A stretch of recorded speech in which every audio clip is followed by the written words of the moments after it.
Oke. Mana ini?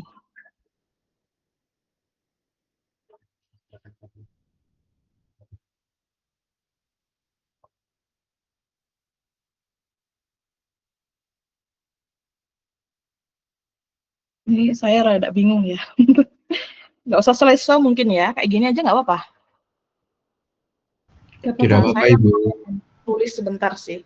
Oke, jadi kemarin kan kita sempat membahas tentang yang mungkin yang kalian banyak yang bingung itu yang diferensial, yang ada yang perkalian, ada yang penjumlahan dengan variabel X dan Y kemarin ya. Jadi coba kita ulang lagi.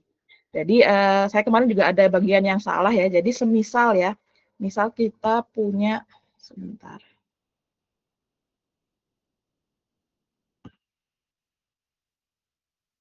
Misal kita punya 2x kuadrat ditambah 3y ya, semisal ya. Kemudian ini kita diferensialkan terhadap x-nya dulu. Nah, kalau misalnya kayak gini berarti yang kita lihat adalah suku yang ada x-nya ya. Jadi ini yang kita anggap yang patokannya gitu. Nah, yang ini itu kita sebutnya sebagai konstanta. Nah, kalau konstanta diturunkan berarti kan dia bisa hilang ya. Jadi hasilnya ini kalau diturunkan berarti jadi 4x. Nah, ya kan kayak gini ya. Nah, beda lagi kalau ternyata diferensialnya itu perkalian. Misalnya 2x kuadrat y, misal ya.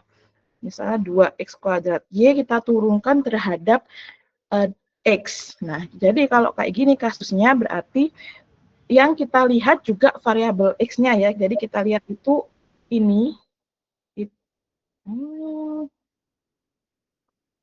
Ini x kuadratnya kita lihat. Terus kemudian yang 2y, berarti 2y ini 2y-nya itu sama dengan koefisien ya. Kemarin saya salah nyebutnya ya. Jadi harusnya kalau di sini kita sebutnya adalah koefisien karena dia adalah melengkapi suatu variabel. Jadi misalnya kita punya 2x. 2x itu kan berarti 2-nya ini kan koefisien ya. 2-nya ini koefisien, x-nya ini variabel. Ya kan? Jadi kalau di kasus yang diferensial x terhadap 2x kuadrat y berarti 2y-nya ini kita anggap sebagai koefisien. Nah, kalau koefisien misalnya ya kayak yang di bawah ini berarti kalau kita turunkan 2x menjadi terhadap dx, kita turunkan terhadap x berarti kan 2x-nya kan koefisiennya kan tetap ada, ya kan? Koefisiennya tetap ada, berarti dia menjadi turunannya menjadi 2. Kalau misalnya 2x kuadrat diturunkan berarti kan jadi 4x. Nah, ini juga gitu, berarti koefisiennya tetap ada, berarti ini turunannya berarti adalah koefisiennya 2y dikali turunan dari x kuadrat, berarti dikali 2x, berarti sama dengan 4xy gitu ya. Nah, jadi kayak gitu ya. Semoga kalian paham ya. Jadi maksudnya itu kalau di penjumlahan berarti yang kita lihat adalah variabel yang diturunkan saja. Yang sisanya berarti konstanta. Dalam kasus ini 3y ini berarti konstanta. Konstanta kalau diturunkan berarti hilang. Nah, kalau kasusnya perkalian, ada x, ada y dikalikan, kalau yang kita turunkan hanya x-nya saja, berarti bagian y-nya ini adalah koefisien. Jadi dia melengkapi variabel x. Nah, jadi dia kalau mau diturunkan harus dikalikan. Jadi nggak boleh dihilangkan. Jadi 2y tetap dikalikan dengan turunannya variabel x tadi. Jadi 2y dikalikan dengan 2x. 2x turunannya dari x kuadrat. Jadi 4xy seperti itu. Nah, kemudian itu nanti kalau dx ya, nanti kalau dy, misalnya ini dy, berarti kemudian kita, misalnya kita tadi soalnya misalnya gini ya, dy dx dari 2x kuadrat Y. Berarti kan kita mencari dx dulu. Dx dulu dari 2x kuadrat Y berarti kan sama dengan 4xy. Nah, kemudian kita cari dy-nya dari dx sama 2x kuadrat Y, ya kan? Berarti ini sama dengan dy dari 4xy. Ya kan, ini kan kalau dua operator yang ditulis berurutan, berarti kan kita harus mengerjakan yang paling dekat dengan fungsinya. Ini kan berarti yang paling dekat dengan fungsi berarti kan 2x kuadrat Y. Berarti kita menurunkan terhadap X dulu. Ini, jadi ini tahap pertama ini. Kita turunkan terhadap X, jadinya 4xy kuadrat. Habis itu hasil dari ini, turunan terhadap X, hasil dari ini kita turunkan terhadap Y. Jadi ini tahap nomor 2. Nah, berarti 4xy diturunkan terhadap Y. Berarti hasilnya 4x-nya ini berarti adalah koefisien ya, 4x-nya adalah koefisien. Jadi turunannya adalah 4x dikali turunan Y1. Berarti turunannya adalah 4x. Gini ya. Ya, kayak gitulah ya, semoga paham. Oke, kemudian kemarin teman kalian ada yang menanyakan tentang yang saya bilang di nilai eigen ya. Jadi kemarin saya sempat bilang kalau tidak semua operator memiliki nilai eigen. Itu yang saya bilang ya kemarin. Ternyata setelah saya telusuri lagi, nanti kalau misalnya saya ada yang salah tolong diperbaiki juga ya di catatan kalian. Jadi setelah saya telusuri lagi ternyata hampir semua operator itu bisa memiliki nilai eigen dan fungsi eigen.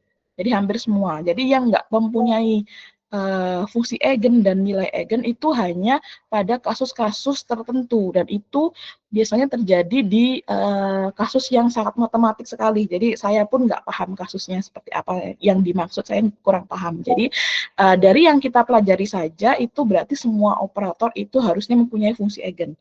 Kalau dari yang kita pelajari ya di bidang kimia berarti semua operator itu mempunyai fungsi eigen. Kayak gitu ya. Nah, cuma nanti fungsinya itu bisa macam-macam. Bentar. Saya tulis di notes saja ya. Kayaknya agak sulit.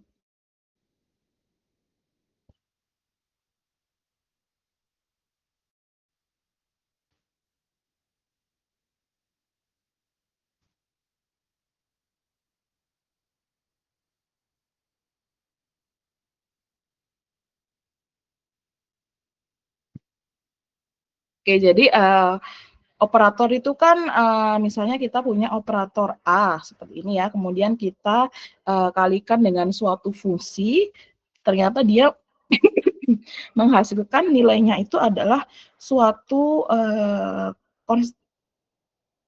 koefisien ya, konstanta atau koefisien ya ini berarti bilangnya. Misalnya kita tulisnya A kecil ya, dia menghasilkan suatu nilai dikali dengan fungsi itu sendiri.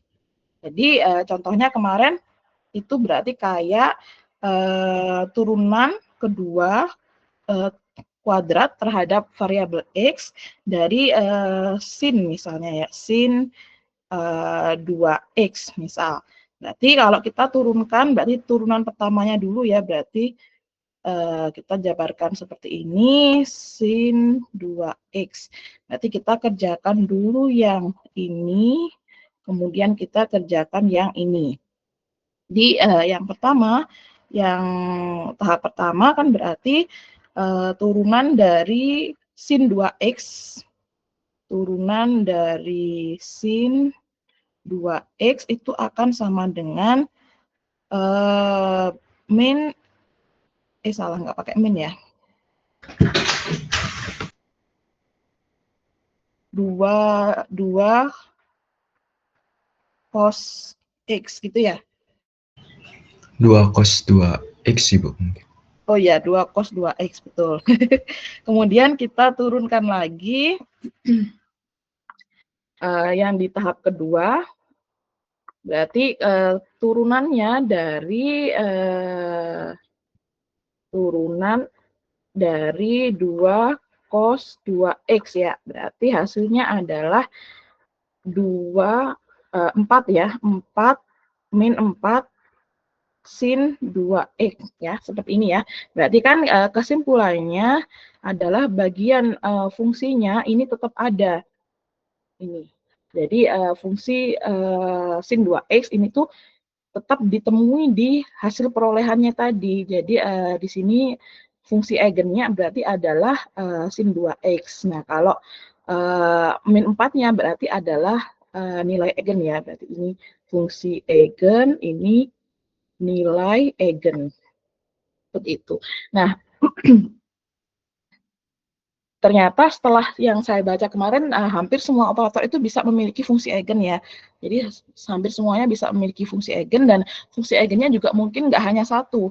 Jadi diferensial x kuadrat ini kan kita sudah tahu ya punya fungsi eigen sin 2x atau sin theta ya. Tapi ternyata kalau kita selain fungsi sin 2x ternyata dia juga bisa memiliki fungsi eigen lain. Jadi gini, jadi setiap operator itu bisa memiliki lebih dari satu fungsi eigen.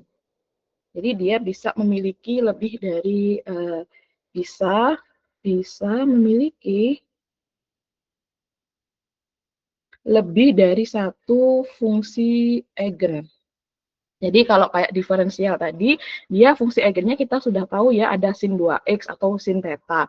Contohnya ya, dx kuadrat itu fungsi eigennya ada sin theta misalnya ya. Tapi selain itu juga bisa lagi ada cos theta, itu juga bisa tetap sebagai fungsi eigennya. Kemudian banyak sebenarnya ya, jadi ini tidak bisa kita sebutkan satu-satu ya. Contohnya juga pangkat atau eksponen dari pangkat x misalnya kayak gitu. Jadi fungsi eigen dari setiap operator itu bisa lebih dari satu dan berarti nilai eigennya nanti pasti akan mengikuti.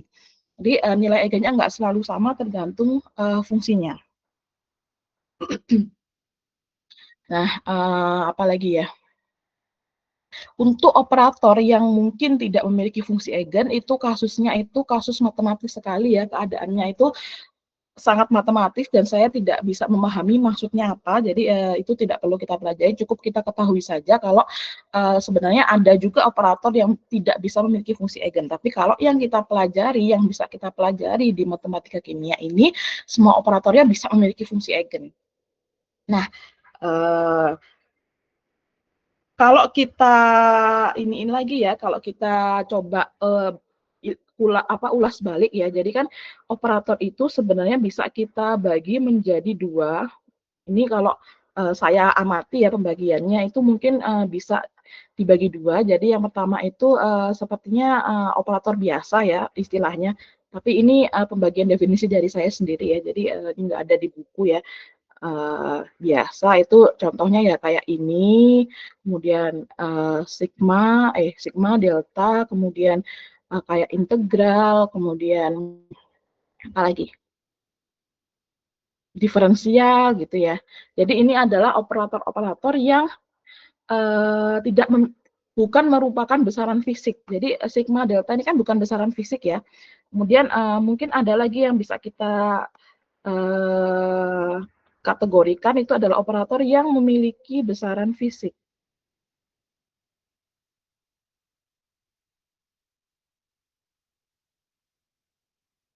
Jadi operator yang memiliki besaran fisik itu contohnya berarti ya bisa kecepatan, bisa apalagi gaya, kemudian momentum. Tapi ini tetap harus ada capingnya. Jadi dia menunjukkan operator itu kalau ada capingnya. Kalau nggak ada capingnya berarti ini ya kecepatan, terus gaya, terus momentum. Dan itu berarti kalau nggak ada capingnya berarti dia menunjukkan nilainya. Nilai dari besaran fisiknya itu sendiri. Nah, kalau kita tuliskan ada capingnya berarti dia adalah operatornya atau istilahnya rumusnya lah kayak bagaimana perhitungannya itu tuh dari besaran fisik yang ada capingnya. Contohnya ya, apa lagi ya? Kemarin apa contohnya? Sebentar kita back ke sini.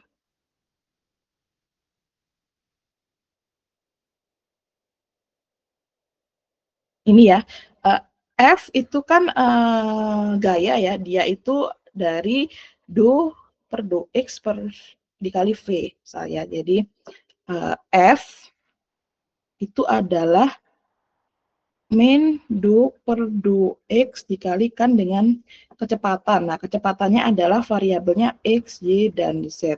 Ini Fx ya. Nah, ini adalah Fx di sini kalau kita nggak ditulis sebagai operator, berarti ya ini kita harusnya mencarinya sebagai nanti nilainya ya, nilai dari besaran fisik gaya yang sudut X. Nah, kalau kita tulis operator juga bisa, berarti kita tulisnya nanti begini. Operator Fx itu nanti sama dengan min do per do X dikalikan dengan V. Sama, rumusnya sama, cuman istilahnya definisinya yang berbeda ya. Jadi kalau nggak ada capingnya, berarti dia itu menunjukkan nilainya. Jadi kalau gaya itu kan pasti ada nilainya ya, makanya kita bilangnya besaran fisik. Jadi dia ada nilainya. Jadi kalau nggak ada capingnya, berarti dia nilainya. Kalau ada capingnya, berarti dia itu operatornya. Nah, kalau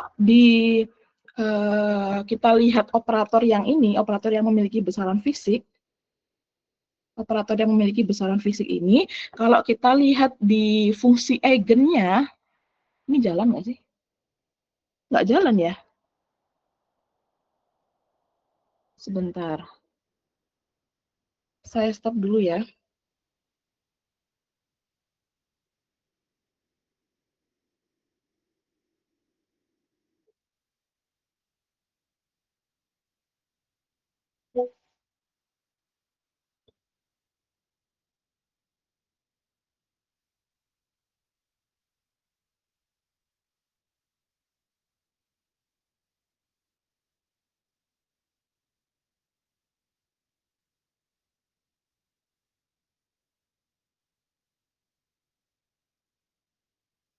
Oke, jadi kalau besaran fisik yang ada capingnya, berarti dia menunjukkan adalah operatornya. Operatornya berarti bagaimana cara kita mendapatkan besaran fisiknya itu ya. Nah, kalau yang nggak ada capingnya berarti adalah nilainya. Nanti kalau karena dia besaran fisik pasti memiliki nilai ya. Nah, dalam kasus fungsi eigen, jadi kalau kita membahas fungsi eigen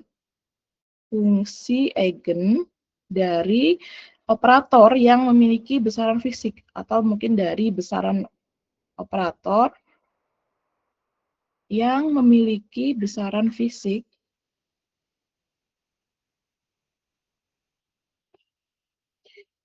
besaran. Ya, jadi kalau kita mencari fungsi eigen dari operator yang memiliki besaran fisik, itu nanti yang kita temukan adalah seperti ini. Jadi rumusnya sama ya, rumusnya sama. Jadi operator apapun, entah itu besaran fisik atau tidak, rumusnya sama. Jadi kalau kita punya operator dikalikan dengan suatu fungsi, maka hasilnya adalah suatu nilai dikali dengan fungsi itu sendiri. Jadi seperti ini. Nah, dalam kasusnya kalau operatornya itu adalah operator yang memiliki besaran fisik, contohnya adalah gaya misalnya ya, kita punya gaya, operator gaya, terus kita kalikan dengan suatu fungsi, ini F-nya F besar ini gaya, F kecilnya ini fungsi ya, jadi jangan bingung ya, jadi F besar ini gaya atau jangan F lah sebentar. Kita buat momentum aja ya.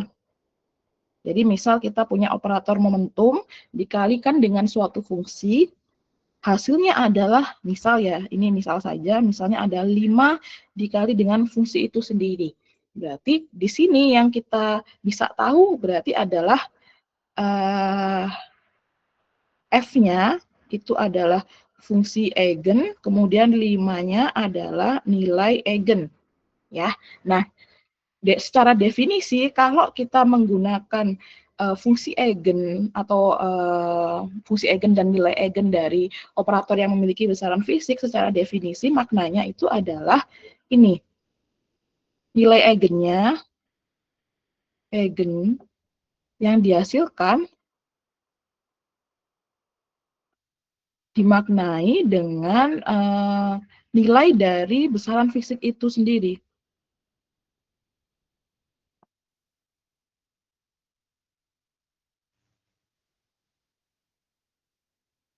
Berarti kalau di sini kasusnya berarti 5 itu kan nilai eigennya. Berarti 5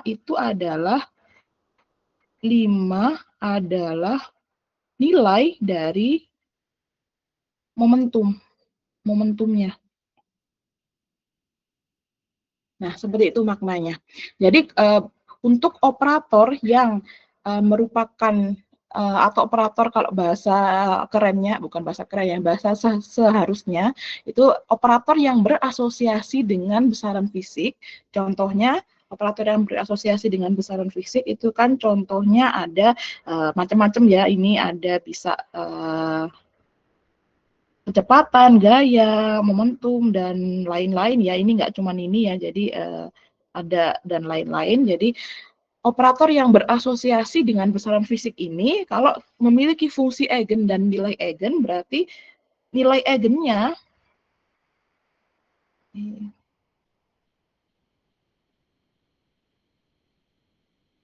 nilai eigennya adalah nilai dari besaran fisik tersebut.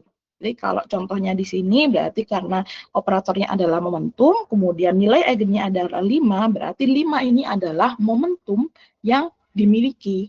Gitu. Jadi nilai momentumnya itu adalah 5. Kayak gitu.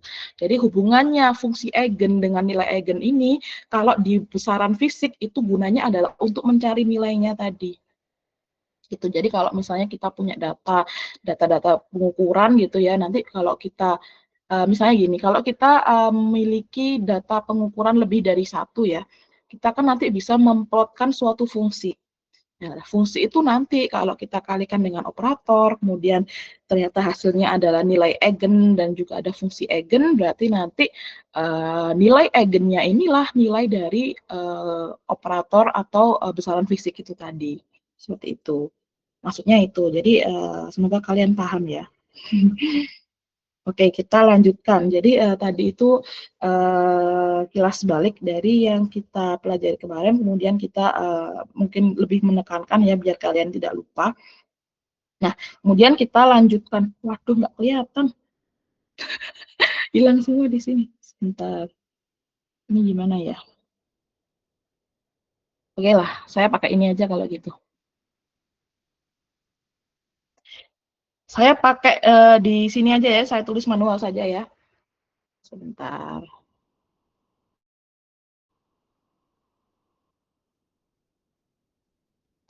Kalian sudah saya kasih PPT-nya kan ya, jadi nanti bisa sambil dicek juga, bisa sambil ditambah-tambahin. Nah, ini.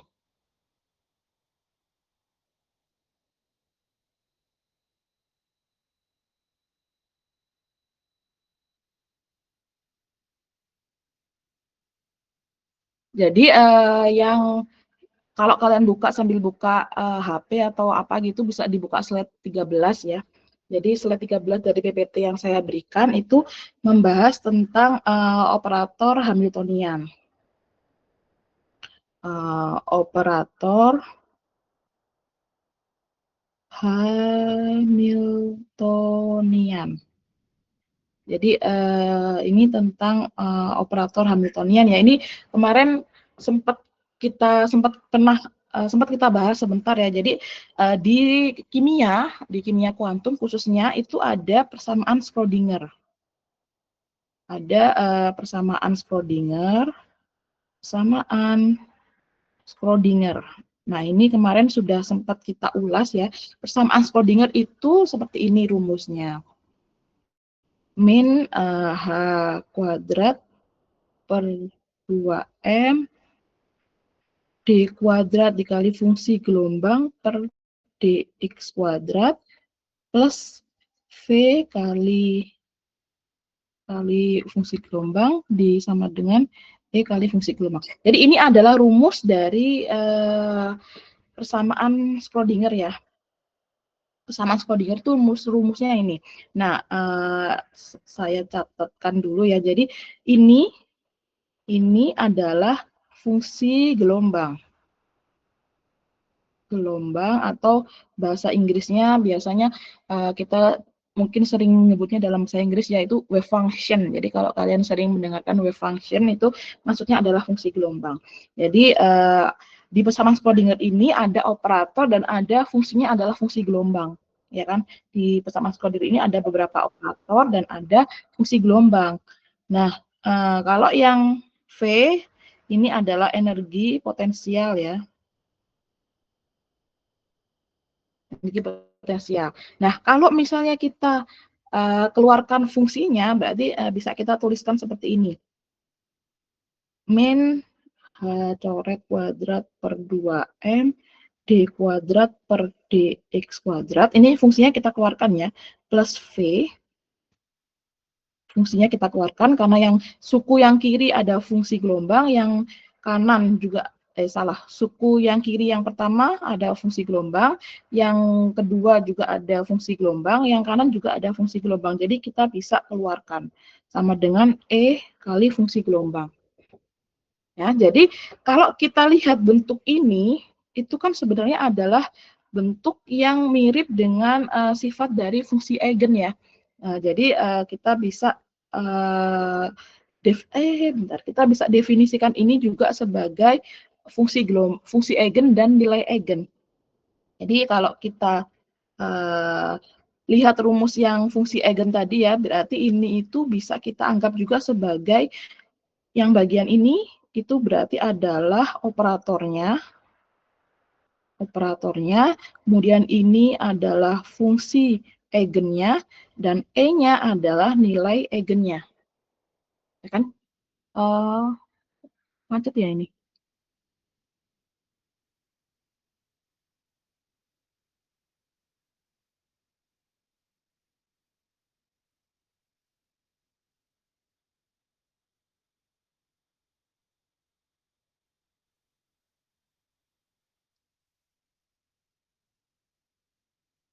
Bentar ya, jadi ini memang tab saya ini agak ribet ya, jadi suka tiba-tiba keluar sendiri.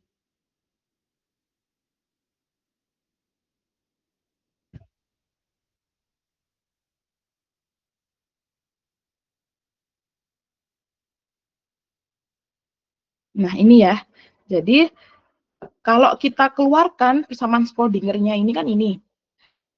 Persamaan Schrödinger ini kalau kita keluarkan fungsi gelombangnya, berarti bisa berubah menjadi yang ini.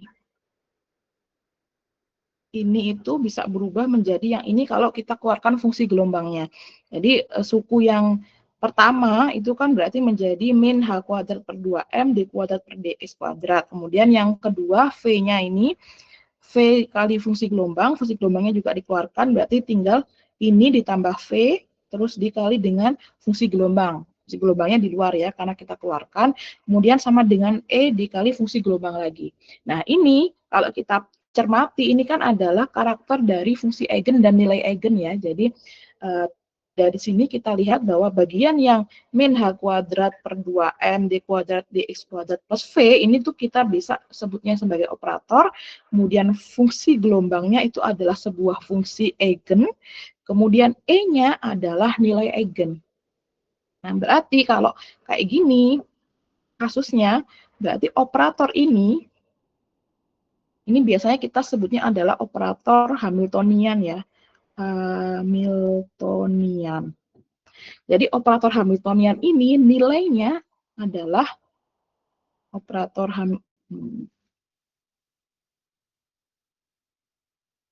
Berarti operator Hamiltonian ini nilainya adalah dari E-nya ini tadi, nilai eigennya tadi. Berarti operator Hamiltonian ini, saya lupa ya, belum ngasih tahu ya. Operator Hamiltonian ini ditulisnya H, ada capingnya. Jadi karena dia memiliki fungsi eigen dan nilai eigen, berarti operator Hamiltonian itu nilainya, dia tuh besaran fisik ya, operator Hamiltonian ini bisa kita bilang besaran fisik. Jadi nilainya itu adalah nilai eigennya sendiri, berarti E-nya. Jadi nilainya itu adalah E-nya. Jadi E itu di sini kalau di sini itu E-nya kita definisikan sebagai energi total. Jadi operator Hamilton ini sebenarnya adalah nilai energi totalnya. Jadi kalau mau kita tuliskan seperti ini juga boleh. Oh enggak ding, enggak, kayak enggak jadi. Oke, jadi begini ya. Jadi ada operator Hamiltonian dalam persamaan Schrödinger ya, yang mana dia itu juga memiliki fungsi eigen dan nilai eigen. Nah, karena operator Hamiltonian ini merupakan suatu besaran fisik, berarti nilai dari besaran fisiknya ini bisa kita dapatkan nggak harus besaran fisik juga ya. Maaf, bentar. Jadi operator Hamiltonian ini bukan besaran fisik sepertinya ya, tapi dia besaran fisik juga ya. Mungkin bisa kita anggap besaran fisik mungkin ya. Jadi entah kita cari lagi nanti. Jadi operator Hamilton ini karena dia memiliki nilai eigen, maka nilai dari besaran fisiknya tadi berarti adalah ya nilai dari nilai eigennya. Berarti kalau di kasus ini berarti nilai dari operator Hamiltonian itu adalah energi total. Jadi di persamaan Schrödinger ini kita bisa tahu ada fungsi eigen dan nilai eigennya ini ternyata adalah nilai eigen energinya. Jadi energinya ini adalah nilai eigen dari operator Hamiltonian. Kayak gitu. Kemudian di slide selanjutnya, di slide 14 ya, kalau kalian buka, itu bagian selanjutnya itu tentang operator yang berasosiasi dengan besaran fisik. Jadi ini seperti yang saya bilang tadi ya, jadi seperti yang saya bilang tadi, jadi ada operator yang tidak berasosiasi dengan besaran fisik dan juga ada operator yang berasosiasi dengan besaran fisik. Jadi operator yang berasosiasi dengan besaran fisik berarti dia itu bisa dihubungkan dengan besaran fisik. Contohnya kayak kecepatan, gaya, momentum, kemudian bisa juga ini posisi ya. Jadi bisa juga posisi.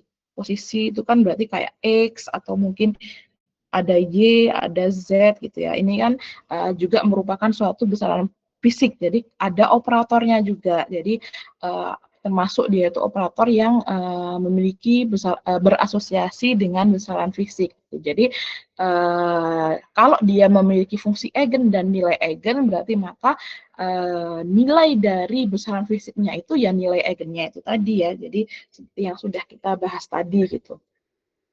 Kemudian kalau yang di PPT itu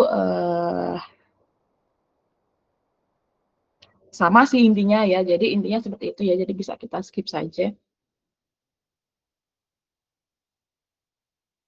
Nah ini ya, di slide 15 itu di sini disebutkan bahwa jika suatu operator memiliki fungsi eigen, berarti nilai besaran fisik dari operator tersebut ya ditentukan dari nilai eigennya. Jadi itu yang sudah kita bahas juga tadi. Kemudian ada operator Hamiltonian.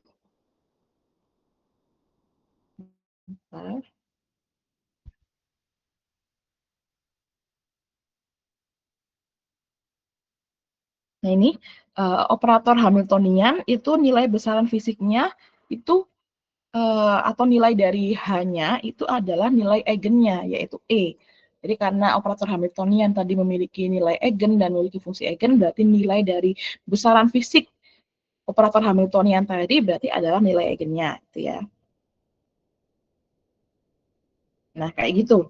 Kemudian yang selanjutnya ini jika suatu fungsi dapat berupa fungsi eigen dari dua operator sekaligus, maka besaran fisik dari kedua operator tersebut dapat ditentukan secara simultan. Ini maksudnya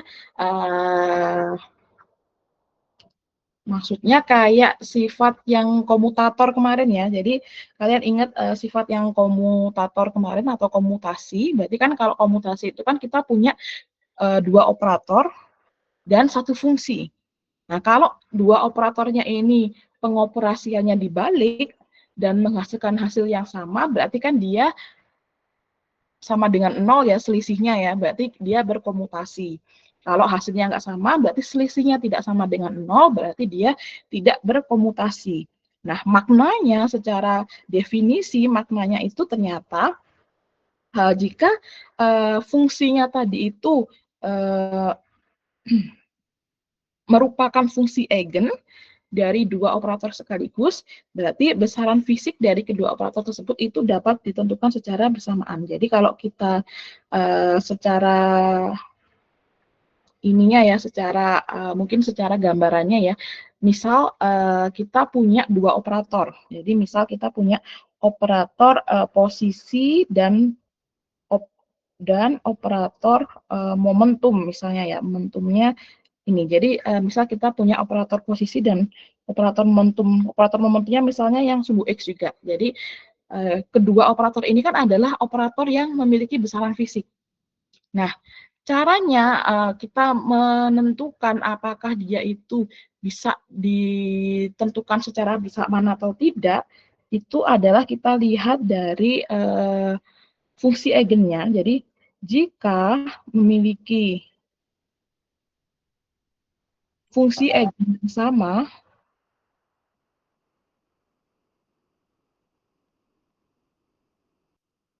jadi kalau memiliki fungsi eigen yang sama kan kita bisa menulisnya begini ya, berarti operator X dikali dengan suatu fungsi, kemudian dia menghasilkan suatu nilai dikali fungsi itu sendiri.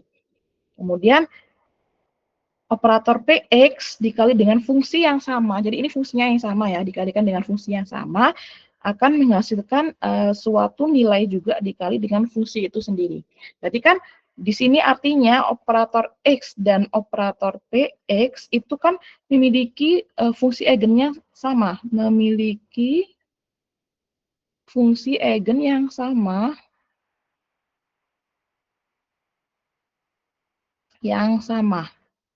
Jadi dari sini kita bisa tahu kalau X dan PX itu memiliki fungsi eigen yang sama. Walaupun nilai eigennya berbeda ya, tapi fungsi eigennya sama. Nah, kalau seperti ini, kalau dua operator memiliki fungsi eigen yang sama, berarti kita itu bisa menentukan kita bisa menentukan apakah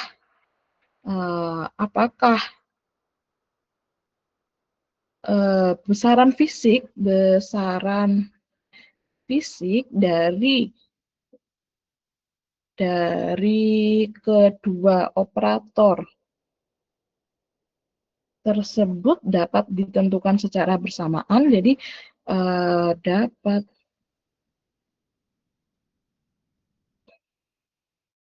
secara bersamaan. Jadi ini pertanyaan ya. Jadi kalau kita mempunyai dua operator yang berasosiasi dengan besaran fisik dan kedua operator tersebut memiliki fungsi eigen yang sama, contohnya adalah operator X dan operator PX, jadi operator posisi dan operator momentum, kalau memiliki fungsi eigen yang sama, contohnya seperti ini ya bayangannya, jadi kedua operator ini memiliki fungsi yang sama. Nah, kalau kasusnya seperti ini, kita tuh bisa menentukan apakah besaran fisik dari kedua operator tersebut itu dapat ditentukan secara bersamaan. Jadi contohnya ya, kalau ada pergerakan suatu benda, misalnya dia bergerak ke sumbu X gitu. Dia bergerak dari sumbu X, berarti kan dalam proses itu kan kita bisa mencari sebenarnya kita bisa mencari posisinya dan kita bisa mencari momentumnya. Ya kan, kalau dia bergerak kan ada momentumnya. Terus ada perpindahan posisi, berarti kan dia juga ada pergeseran posisi. Jadi kita tuh sebenarnya kalau ada suatu benda itu kita bisa mengetahui momentum dan posisinya. Itu secara teori ya, tapi di kasus yang kimia kuantum, jadi di kasus kimia kuantum itu ada kasus khusus ya. Jadi di kasus kimia kuantum ini dua besaran fisik tadi, operator dan atau fungsi besaran fisik dari posisi dan besaran fisik dari momentum ini bisa ditentukan secara bersamaan atau tidak, itu bisa dicari melalui sifat komutasi. Jadi untuk menjawab pertanyaan ini kita harus mengetahui sifat komutasinya.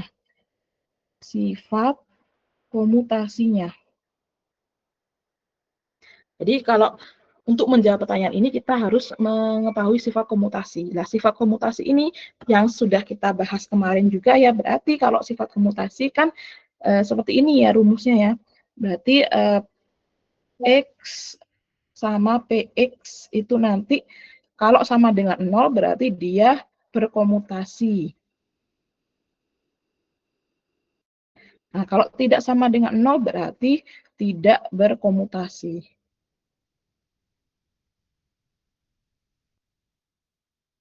Nah, jadi ini yang harus kita cari untuk menjawab pertanyaan yang tadi. Apakah dia bisa ditentukan secara bersamaan atau tidak? Kita harus menentukan sifat komutasinya.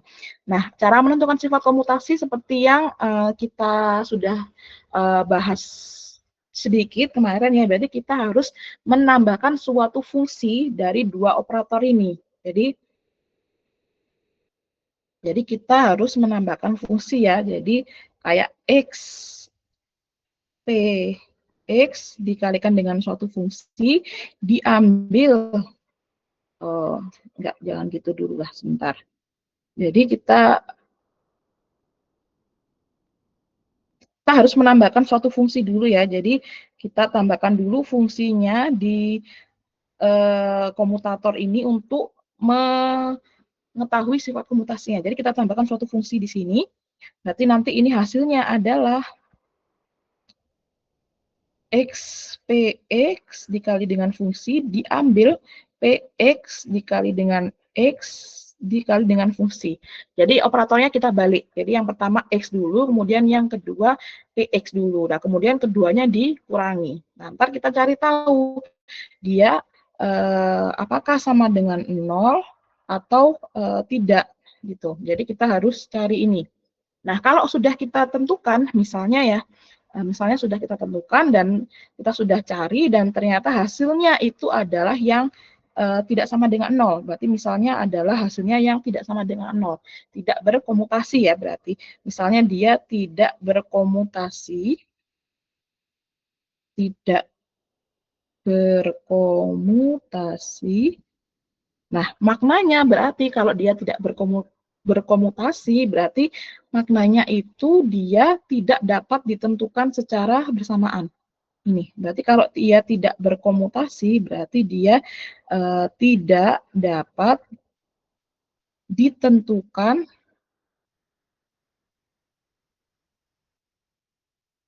secara bersamaan. Jadi begitu. Jadi bertahap ya. Jadi untuk menentukan apakah kedua besaran fisik itu bisa ditentukan secara bersamaan atau tidak, kita harus mencari sifat komutasinya. Nah, kalau kita sudah caranya mencari sifat komutasi, berarti kan kita harus menghitung rumus ini ya, rumus komutator ini, berarti dengan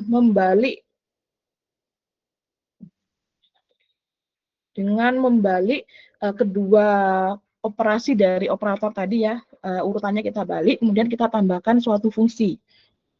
Kemudian kita kurangi. Jadi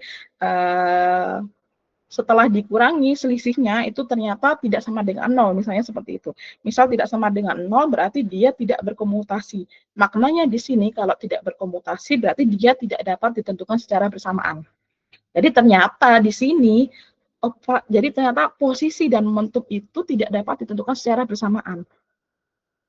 Posisi dan momentum yang X ya, momentum yang X. Jadi posisi X dan momentum yang X itu tidak dapat ditentukan secara bersamaan.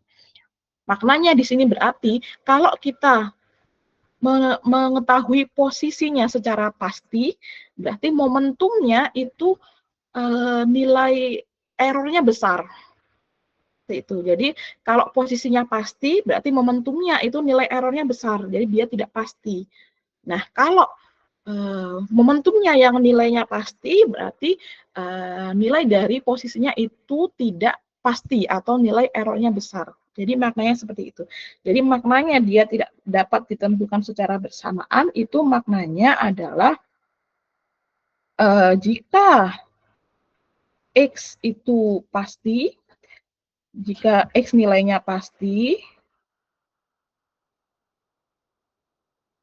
maka PX errornya besar. Errornya besar.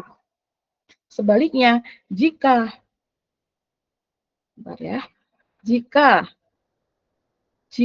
PX nilainya pasti, berarti maka X-nya itu errornya besar. Jadi seperti ini, maknanya dia tidak dapat ditentukan secara bersamaan itu seperti ini. Nah, kalau dapat ditentukan secara bersamaan, berarti ya kita bisa tahu posisi, bisa tahu momentum dengan pasti nilainya, sama-sama pasti. Kalau dapat ditentukan secara bersamaan. Nah, kalau tidak dapat ditentukan secara bersamaan atau yang tidak berkomutasi, berarti dia salah satunya saja yang bisa kita tentukan. Kalau satunya pasti, berarti satunya error.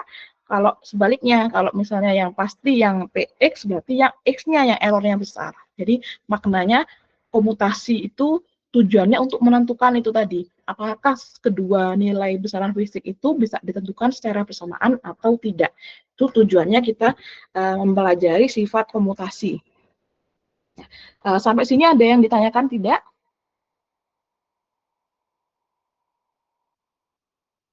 Kalau ada yang dibingungkan, boleh ya bertanya.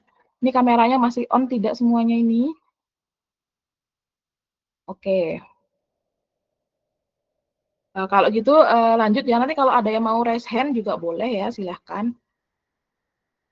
Ini, oke, ini di slide selanjutnya. Oh ya, gimana? Mbak Bailina, silakan Mbak. Baik, suara saya terdengar ya, Bu? Ya, terdengar. Berarti untuk operator Hamiltonian itu hanya untuk persamaan Schrödinger saja atau persamaan yang lainnya? Terima kasih, Bu. Ya, oke, bagus ya pertanyaannya ya. Jadi operator Hamiltonian ini hanya untuk persamaan Schrödinger. Jadi memang persamaan Schrödinger ini adalah yang membuat ini ilmuwan yang sudah sangat pinter ya. Jadi dia itu membuat suatu persamaan yang bisa berlaku untuk banyak keadaan. Jadi persamaan itu berlaku untuk banyak keadaan ya tergantung fungsinya nanti. Jadi fungsinya bisa berbeda-beda, tetapi kan persamaannya sama. Jadi ini ya saya tunjukkan lagi ya. Jadi operator Hamiltonian kan ada fungsinya. Fungsinya ini fungsi gelombang. Nah rumusnya ini sama, cuman yang bisa berbeda itu mungkin fungsinya. Jadi karena fungsi kan kita nggak tahu nilainya ya. Jadi kalau keadaannya yang berbeda, mungkin fungsinya berbeda, tapi rumusnya tetap persamaan Schrödinger. Nah, kalau kita ubah menjadi operator Hamiltonian dalam bentuk operator Hamiltonian, ya operatornya sama. Jadi operatornya tetap operator Hamiltonian dan fungsinya yang mungkin nanti berbeda-beda tergantung keadaannya. Jadi kalau fungsinya nanti misalnya kita punya fungsi gelombang yang satu nilai E-nya energi atau nilai eigennya mungkin misalnya 5. Berarti kalau fungsi gelombangnya itu berarti nilai energinya 5. Nah, kalau kita punya fungsi gelombang yang lain, misalnya fungsi gelombang yang kedua, itu ternyata nilai eigennya kan berarti ini menunjukkan nilai energinya ya. Jadi kalau nilai eigennya ternyata 10 misalnya, berarti fungsi itu energinya 10. Kalau fungsinya pertama tadi energinya berarti 5.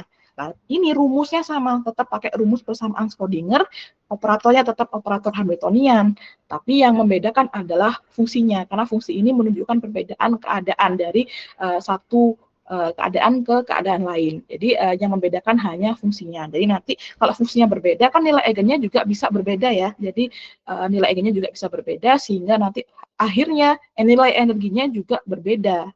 Dengan pengaplikasian rumus yang sama, nilai eigennya bisa berbeda, karena fungsinya berbeda. Seperti itu maksudnya. Nah, ada lagi yang ditanyakan? Oke ya, kita lanjut ya berarti ya. Nah, kalau kalian buka PPT yang di slide 17, ini itu, saya bukakan saja lah ya. Nih, di slide 17 ini itu ditampilkan pembuktian sifat komutasi dari posisi dan momentum yang X. Jadi kan tadi secara garis besar sudah saya singgung ya kalau posisi dan momentum itu tidak berkomutasi. Jadi kalau kita hitung sebenarnya dia tidak berkomutasi. Lah ini di slide ini pembuktiannya. Jadi bagaimana kita membuktikan sifat komutasi dari posisi dan momentum tadi. Pembuktiannya seperti ini ya, berarti kita harus menambahkan fungsi. Jadi operator ini tidak bisa kita buktikan komutasinya kalau tidak kita tambahkan fungsi. Karena dia kan operator ya, jadi dia harus dioperasikan ke suatu fungsi. Makanya kita tambahkan suatu fungsi untuk membuktikan sifat komutasinya. Jadi di XPS kita tambahkan suatu fungsi. Jadi karena dia komutator ya berarti kita buat XPX dikalikan dengan fungsi, kemudian PX X dikali dengan fungsi. Ini saya coba slideshow ya.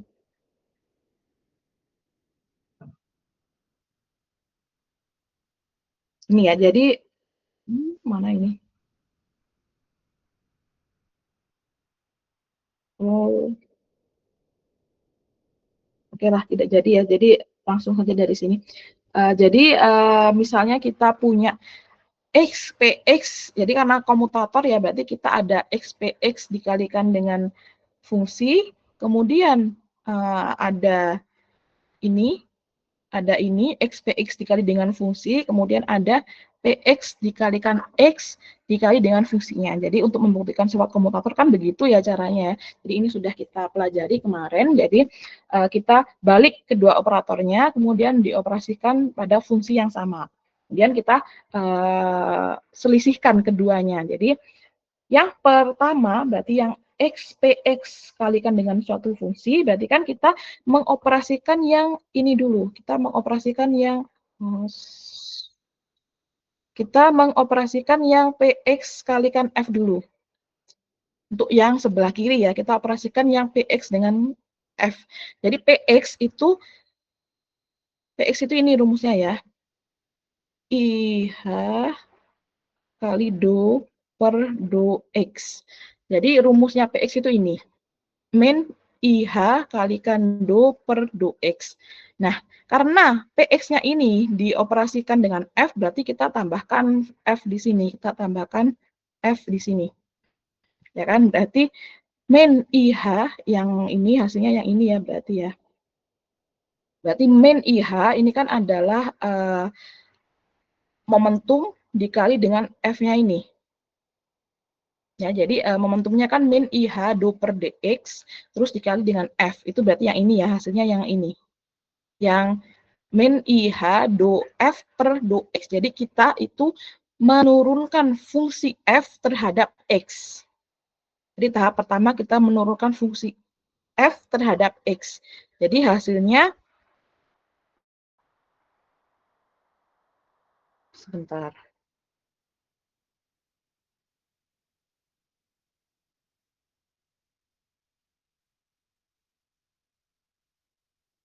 Oke, kita tulis ini mungkin kita tulis, sebentar, ini agak susah kalau di sini. Saya tulis di sini aja ya.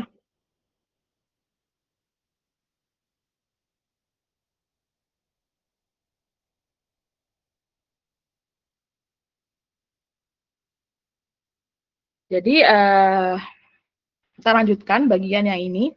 Berarti kan P itu tadi kita sudah dikasih tahu ya, P itu rumusnya operator P atau PX ya, itu rumusnya adalah min IH coret dikali dengan do per do X. Ini adalah rumusnya PX. Nah, kita yang pertama mencari yang ini dulu. Yang ini. Ini yang pertama, kemudian ini yang kedua. Nah, kita bertahap saja ya. Jadi yang pertama itu kan kita cari X, PX dikali dengan F. Berarti sama dengan X-nya ini kita langsung bisa, karena dia kan operator ya, operator itu kan sebenarnya sama dengan, karena operator X ini bisa kita bilang sama dengan posisi X, ya kan? Karena X ini kan adalah besaran fisik. Jadi operator dari besaran fisik itu bisa kita anggap sebagai, kalau kita tulis nilainya, berarti kan ya nilai X-nya itu sendiri ya. Jadi kita bisa masukkan X di sini, kemudian kita kalikan dengan PX, berarti PX-nya itu kan min IH coret kalikan do per do X, kemudian dikali dengan F atau fungsinya. Nah, di sini kita tahu berarti kalau kita lihat lagi di dalam persamaan ini, berarti operatornya kan adalah operator ini, operator diferensial. Nah, operator diferensial ini ternyata sebelah kanannya itu adalah F. Berarti operator diferensial ini harus dioperasikan terhadap fungsi F. Artinya itu. Jadi operator kita mengoperasikan operator ini terhadap fungsi F. Nah, kalau yang ini tidak perlu dioperasikan karena dia letaknya di sebelah kiri operator. Jadi kan penulisan urutan ini penting ya, jadi kita harus perhatikan. Jadi di sebelah kanan operator diferensial ini adalah fungsi f. Jadi yang kita turunkan terhadap X atau yang kita diferensialkan itu adalah F-nya saja. Yang sebelah kirinya, walaupun ada X juga, kita tidak perlu operasikan, tidak perlu diturunkan, karena dia di sebelah kiri dari operator. Jadi hasilnya ini, berarti ini hasilnya adalah min IH coret dikalikan X dikali turunannya F. Turunannya F ya kita bisa nulisnya sama aja ya, do F per do X. Sama aja, kita bisa tulis seperti ini. Ini hasil yang pertama. Kalau yang kedua, berarti kan kita momentum dikali dengan X dikali dengan fungsi. Berarti kita jabarkan dulu ya, PX kan sama dengan min IH coret do per do X, kemudian dikali dengan X, dikali dengan F. Nah, di sini yang kita perhatikan operatornya. Operatornya yang ada di sini, operatornya adalah operator do per do X. Nah, di sebelah kanan operator do dan do X itu ada dua fungsi. Jadi ada X dan juga F. Jadi perlu diperhatikan ya, F ini sebentar. F ini adalah fungsi X ya. Jadi F ini adalah fungsi yang ada variabel X-nya juga. Jadi di tahap yang kedua, F ini kan adalah fungsi X. Mana-mana bentar. F adalah fungsi X. Nah, berarti di sini adalah perkalian dari dua fungsi X. Jadi ada X, ada fungsi X juga. Jadi kan ini adalah perkalian X dan X ya. Jadi kalau kayak gini diferensialkan berarti kita harus pakai rumus yang diferensial parsial ya kalau nggak salah istilahnya ya. Jadi ini kayak diferensial yang ini.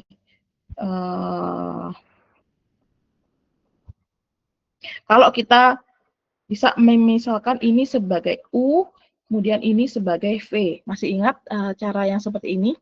Jadi kalau ada dua fungsi yang diturunkan, ini kan dua fungsi ya, jadi X itu kan variabel X juga, kemudian Fx juga ada variabel X-nya. Jadi keduanya ini harus dioperasikan terhadap diferensial. Jadi kita bisa membuat ada rumusnya ya, diferensial parsial apa ya istilahnya ya, saya lupa. Jadi biasanya dimisalkan fungsinya itu sebagai U dan fungsi V. Jadi turunan dari UV itu kan sama dengan UV aksen min VU aksen kayak gini ya kalau nggak salah ya. Aksen dikali V ditambah V aksen dikali U. Ditambah ya. Oke, terima kasih ya Mas. Oke, berarti kita harus mencari turunannya V, kemudian dikalikan dengan U, dan ditambah turunannya U dikali dengan V. Jadi seperti ini rumusnya. Oke, jadi kita harus mencari ini. Jadi karena kita ada dua variabel ya, udah ada dua fungsi X dan fungsi F, jadi kita harus menghitung rumus sesuai rumus yang parsial ini. Jadi caranya, misalnya, kita lanjutkan di sini, misal U adalah X, kemudian V adalah Fx. Berarti, bentar, ini Fx-nya begini ya. Berarti U aksen adalah 1, kemudian kita tulisnya DU aja ya biar mudah. Berarti DU adalah 1, DX, kemudian DV sama dengan F aksen DX. Paham nggak maksudnya? Ya, jadi seperti ini ya. Jadi DU, berarti kan DU itu turunannya U ya. Berarti karena U-nya adalah X, berarti DU sama dengan 1 DX. Atau sebenarnya kan ini ya, DU per DX sama dengan 1 ya. DU per DX sama dengan 1, makanya DU sama dengan 1 DX. Kalau yang satunya DV per DX itu kan berarti sama dengan F aksen. Berarti DV-nya itu adalah F aksen kali DX. Nah, kemudian kita balik lagi ke sini. Berarti do per do X dari X dikali dengan F berarti kan sama dengan ini ya, U dikalikan V aksen. Mana? Bener nggak sih ini? Saya lupa. Berarti U-nya kan X dikalikan dengan DX. Kok salah kok DX?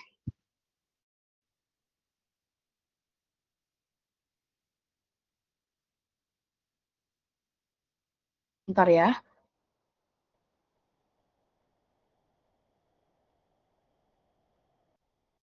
Oke, jadi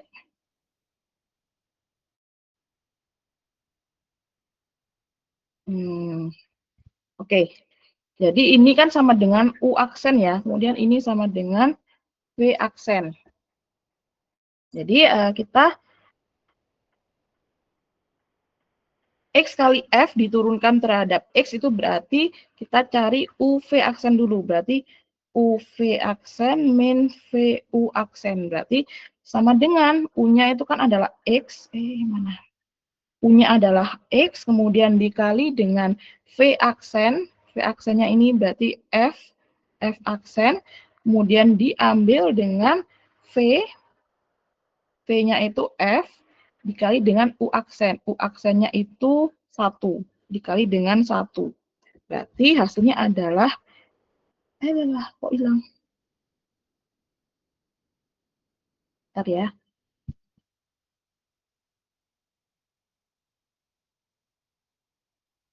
Berarti ini hasilnya adalah Fx min F. Salah.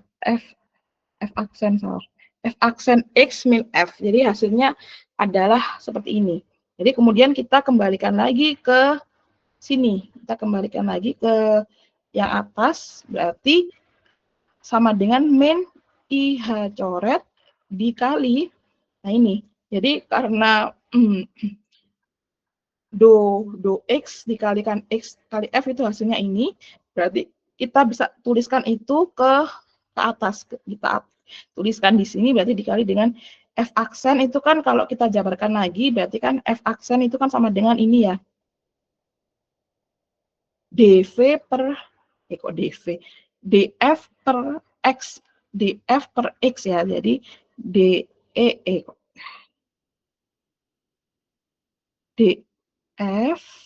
DF per DX dikali dengan X dikali diambil dengan F.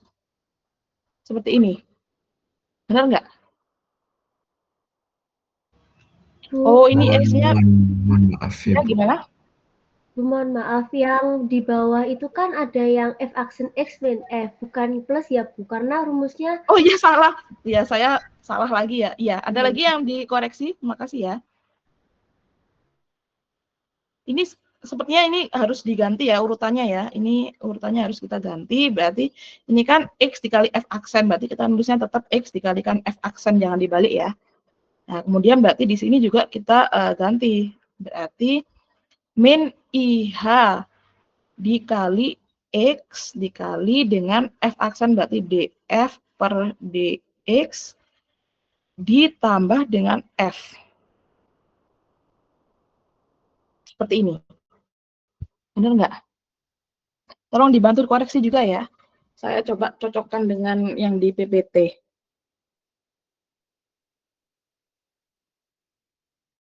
Min IH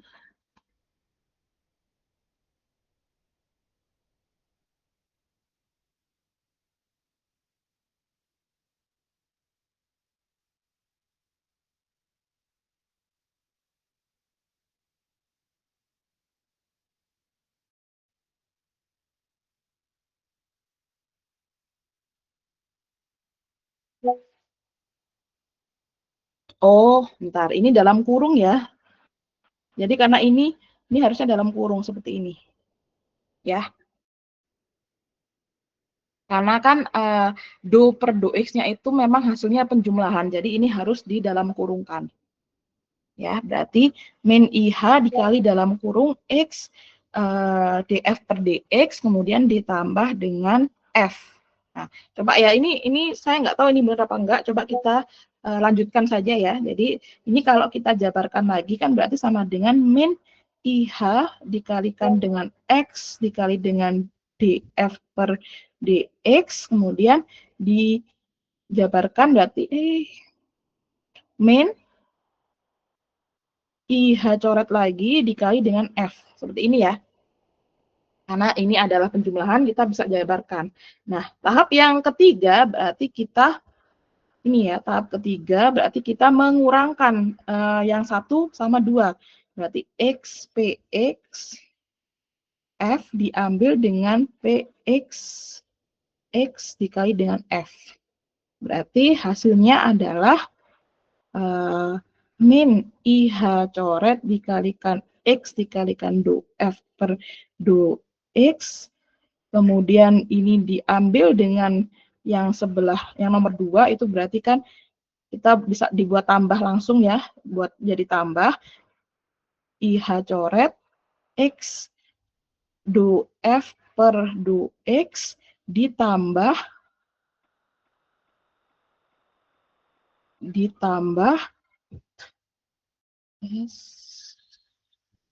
IH coret dikali dengan F. Jadi ada 3 suku ya akhirnya. Nah ini bisa kita keluarkan IH-nya. Nah, coba kita keluarkan IH-nya sebentar. Oh ini dan ini sama.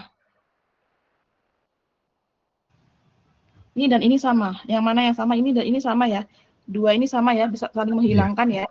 Oke, berarti hasilnya adalah I kali H kali F.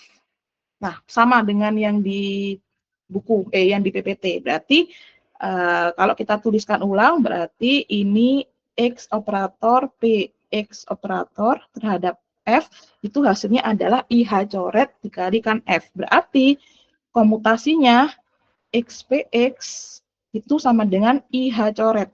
Ya kan? F-nya kita hilangkan ya, berarti XPX itu sama dengan IH coret. Nah, kalau kayak gini, kesimpulannya apa? Berkomutasi atau tidak? Tidak. Tidak berkomutasi, betul. Jadi karena dia tidak sama dengan 0, berarti dia tidak berkomutasi. Artinya apa maknanya? Berarti maknanya dia tidak dapat ditentukan secara bersamaan. Jadi ini makna secara harfiahnya itu ternyata posisi dan momentum X itu tidak dapat ditentukan secara bersamaan.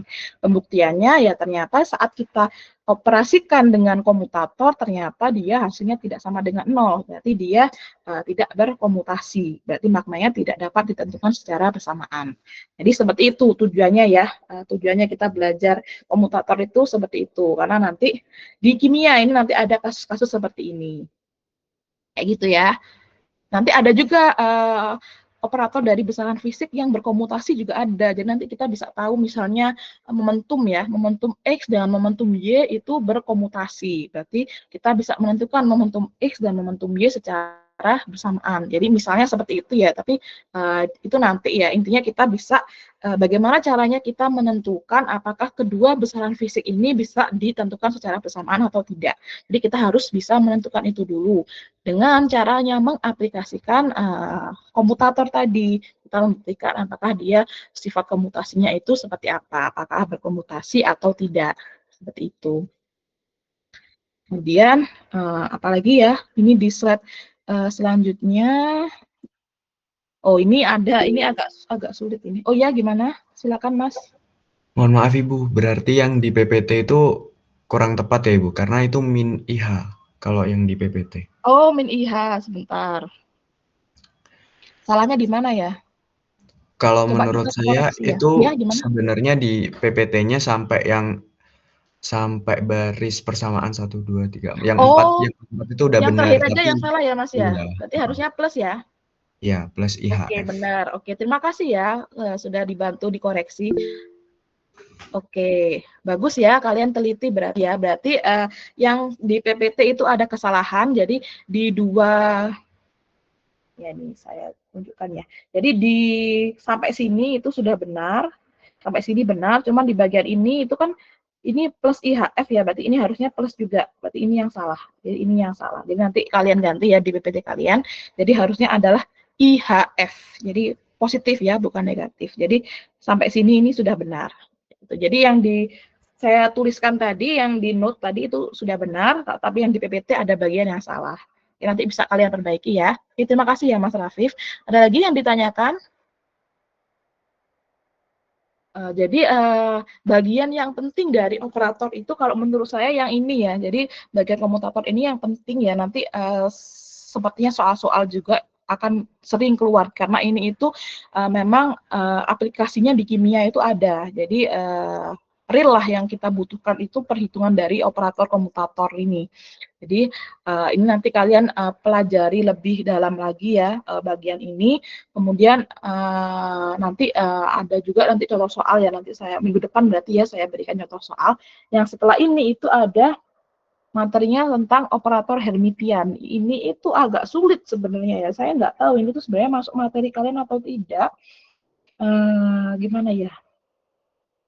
Kayaknya nggak perlu dulu ya, sepertinya kalau saya lihat di soal-soal yang tahun sebelumnya, sepertinya ini nggak masuk ya, jadi kelihatannya kita nggak perlu sampai sini, nanti kalian tambah pusing, jadi kayaknya nggak usah aja, jadi mungkin kita langsung ke contoh soal aja kali ya, jadi kita contoh soal sebentar, jadi kalau di contoh soal itu biasanya ada nilai eigen yang ditanyakan, kayak nilai eigen, kemudian sama sifat komutator tadi. Jadi coba kita langsung masuk ke contoh soal ya. Ini saya buka di sini aja.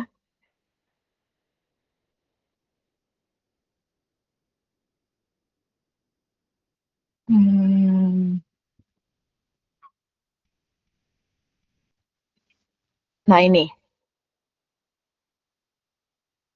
Ini gimana ya saya share-nya?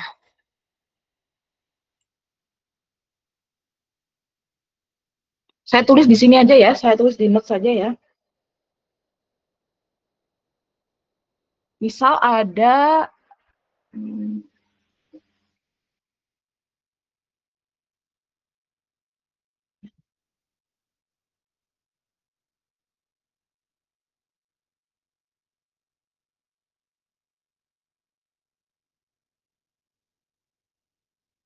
oke, saya ganti ya, saya ganti device, bentar. Oke, ini nah, ini saya punya kumpulan-kumpulan contoh soal ya. Jadi ini yang pertama itu bab operator. Jadi ini itu ada contoh yang pertama itu operasi sigma ya, kemudian ada operasi diferensial. Ini ya nanti bisa kalian coba kerjakan. Kemudian ada yang agak kimia-kimiaan itu yang soal yang selanjutnya. Jadi soal ini gambaran soalnya ya. Jadi ini nggak perlu kalian pelajari, nggak perlu dikerjakan semua, tapi ini ada gambaran soalnya. Kalau mau mengerjakan ya boleh. Jadi ini gambaran soalnya. Kalau soal yang agak kimia, ini nanti gimana ini? Ini sama kayak yang tadi kita jelaskan ya. Jadi intinya kita disuruh menentukan apakah PX dan X ini berkomutasi atau tidak. Jadi ini caranya seperti yang tadi. Berarti kita harus mengoperasikan komutator ini dengan suatu fungsi.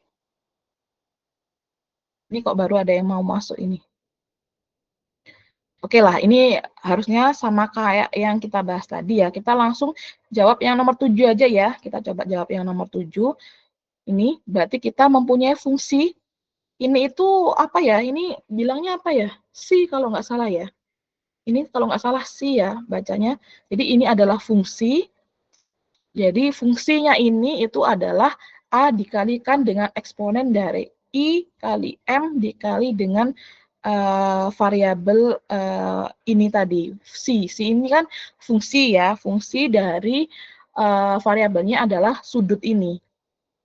Jadi sudut ini adalah variabelnya, kemudian di sini diketahui A I dan M adalah konstanta.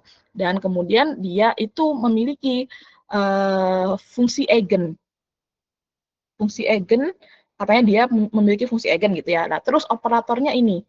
Jadi MZ ini kan operator, karena dia ada capingnya, berarti MZ ini operator. Berarti ini soal ya, ini agak sulit sih ya, Kak. Bentar, nanti apa keluar nggak ya? Oke lah, gini aja lah. Secara gampangnya ini kan soalnya ini bahasanya sulit ya. Secara gampangnya gini. Jadi kita punya suatu operator. Operatornya ini adalah MZ. Ini dikasih tahu nih operatornya itu ini min IH do per do si. Operatornya ini. Kemudian kita disuruh mencari nilai eigennya. Ini. Nilai eigennya berapa? Berarti kan kita harus mengoperasikan operator ini dengan fungsi. Kemudian kita cari nilai eigennya. Nah, fungsinya udah diketahui nih. Fungsinya udah diketahui. Yang A kali dengan eksponen dari ini. Nah, jadi kita coba kerjakan ya. Apa ada yang bisa mengerjakan? Ini saya ganti device lagi ya. Kita satu soal ini aja, habis itu kita coba hentikan. Kita tutup. Ini terakhir lah ya.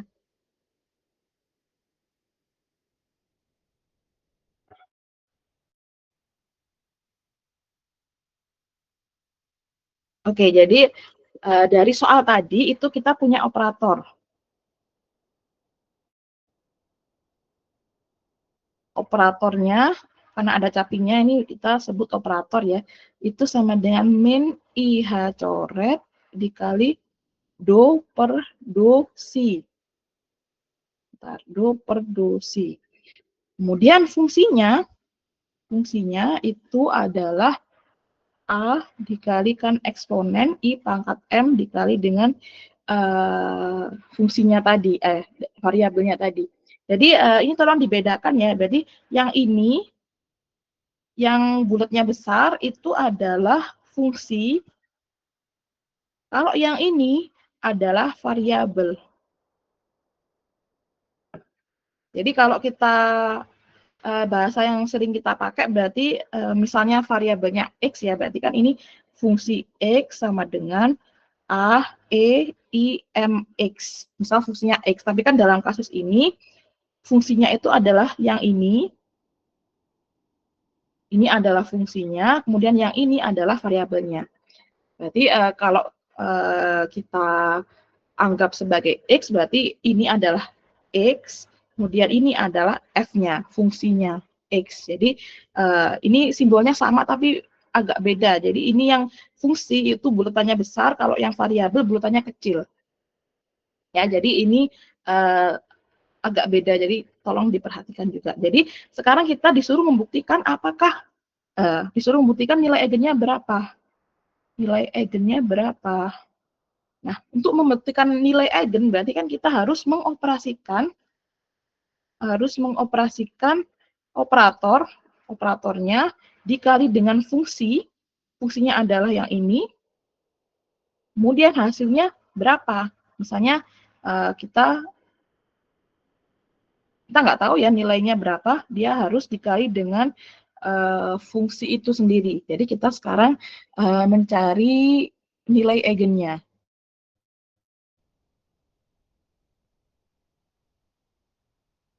Nah, caranya gimana? Berarti kita kalikan operator dengan fungsinya. Berarti operator berarti min IH coret dikalikan do per do si dikali dengan A, E, I, M ini.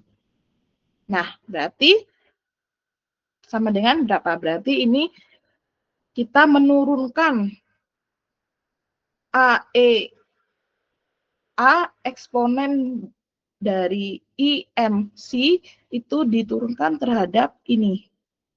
Ya, jadi operatornya adalah do per do si, kemudian yang dioperasikan adalah A, E, I, M kali si. Nah, berarti ini gimana turunannya gimana? Tahu nggak? Min IH dikali dengan I kali M kali dengan I kali M dikali A kali Kali E pangkat A, IMC. E. Nah, betul sekali. Jadi turunannya AE pangkat IMC itu berarti ini. Turunannya ini itu kan sama dengan ini dikali dengan ini. Ya, ini kalian pelajari lagi ya. Kalau ada yang lupa, berarti kan turunannya, misalnya turunannya 2E pangkat 2X itu kan berat, misalnya 3 ya. 3E pangkat 2X berarti kan turunannya adalah, bentar. Misalnya kita turunkan ini terhadap X misal ya. Jadi kan ini turunannya adalah 3 dikalikan dengan 2 dikali dengan 2 salah 3 kali 2 kali E pangkat 2X. Ini kalau yang gampangnya. Nah, cuman ini kasusnya beda. Berarti ini A itu dikali dengan, salah. Berarti turunannya IMC dulu, berarti kan IM. Turunannya IMC itu kan IM. Berarti dikali dengan nilainya dia tadi, A, E, IMC. Ini harusnya kalian paham ya. Oke, jadi saya anggap kalian paham dulu sementara.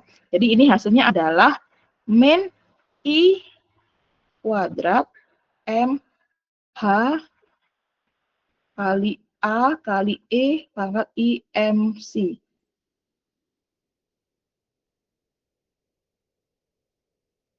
Nah, ini berarti sama nggak sama fungsi eigennya? Sama nggak?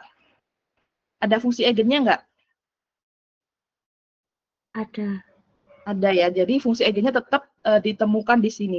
Fungsi eigennya kan, fungsinya kan ini. Fungsinya itu yang ini ya. A, E pangkat eksponen tadi ya. Nah, ternyata kita temukan juga di nilai ini. Berarti ini sama dengan fungsi, berarti ini adalah fungsi eigen, kemudian ini adalah nilai eigennya. Itu berarti kita sudah tahu nilai eigennya itu ternyata adalah ini. Nah, berarti nilai eigennya adalah min I kuadrat M kali H coret kayak gini. Ya. Nah, ini sebenarnya ada materi tambahannya. Jadi akar min 1 itu sama dengan I. Berarti kalau I kuadrat itu sama dengan min 1. Ya kan? Berarti min I kuadrat itu sama dengan 1. Berarti ini bisa kita tulis sebagai M kali H coret saja. Jadi ini ada rumus tambahan ya. Jadi ini ada rumus tambahan, ini bisa diperhatikan juga. Jadi I itu adalah imajiner ya. Jadi I itu sama dengan akar min 1. Nah, berarti kalau I kuadrat, berarti kan sama dengan min 1. Berarti min I kuadrat sama dengan 1. Berarti ini kita bisa ganti dengan 1. Berarti sama dengan MH coret. Berarti nilai eigennya adalah MH coret. Seperti itu.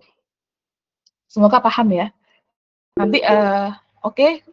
Bisa Mbak Belinda? Oh iya Bu, tadi di soal tadi saya sempat lihat yang H coret tadi itu ada nilainya H per 2 pi. Berarti dimasukkan juga ya Bu? Oh, nggak harus ya. Jadi ini benar ya pertanyaannya. Terima kasih Mbak. Jadi ini ada rumus lagi. Ini memang saya belum sempat mention ya. Jadi H coret itu adalah sama dengan H per 2 pi. Ini benar, ini ada rumus seperti ini memang. Jadi H coret ini adalah H per 2 pi. Ini boleh ditulis, boleh tidak. Boleh diganti, boleh tidak. Ini biasanya opsional. Biasanya kita lebih prefer yang H coret.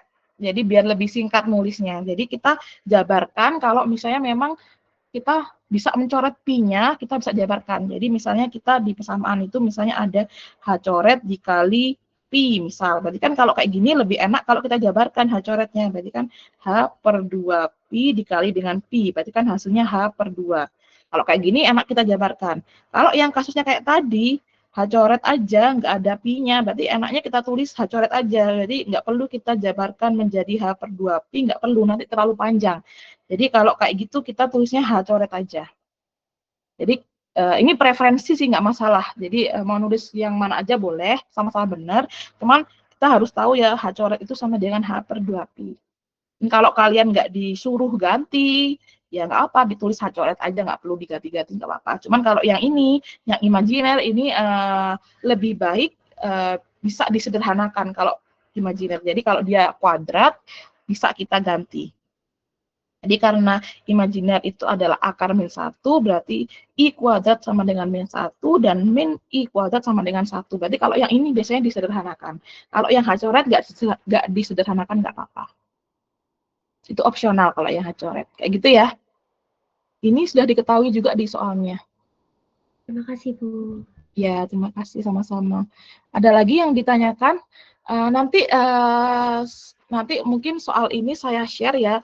Ini sebenarnya saya levelnya juga nggak tahu ya. Saya kan menyimpan contoh soal itu dari buku-buku. Jadi saya nggak tahu ini sebenarnya mungkin akan terlalu sulit juga atau tidak untuk kalian. Tapi kalau misalnya nanti kalian ada waktu, kalian bisa mengerjakan, boleh buat latihan.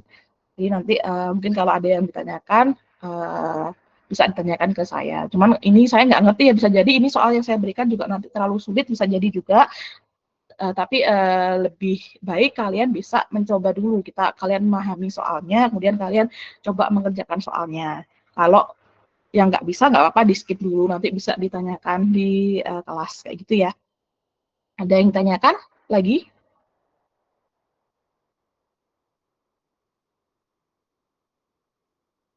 Ya, jadi nanti saya share ya soal-soal ini, tapi ini ya itu tadi ya, mungkin juga ada bagian yang terlalu sulit untuk kalian, jadi nggak apa-apa.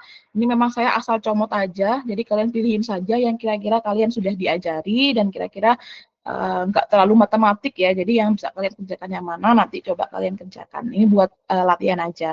Nanti kita nggak ada kuisnya masih belum ya, jadi yang sekarang ini kita coba latihan aja, nanti kalian coba kerjakan sendiri dulu ya, nanti di kelas kita bahas. Jadi yang kalian nggak bisa yang bagian mana, kemudian yang kira-kira bisa kita bahas yang bagian mana. Begitu ya, ada yang ditanyakan?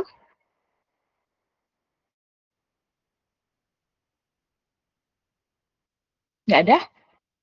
Oke, berarti sebenarnya kan kemarin saya membagikan 2 slide ya.